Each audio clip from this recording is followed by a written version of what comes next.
Ever get stuck trying to sign a crucial document while you're away from your computer?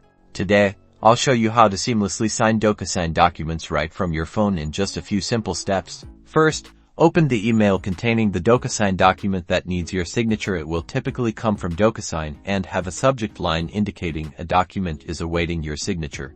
Inside the email, locate and tap the Review Document button. This will redirect you to the DocuSign platform.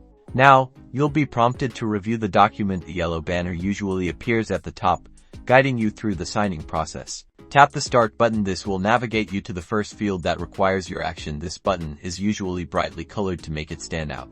Tap on the designated signature field. A pop-up window will appear, offering signature options. You can choose to adopt a pre-designed signature style, draw your own signature using your finger, or even upload a picture of your signature. Select the option that works best for you.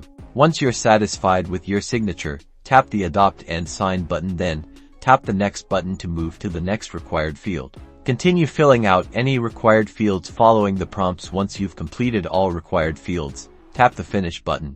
A confirmation message will appear, indicating that your document has been successfully signed and submitted, and that's it.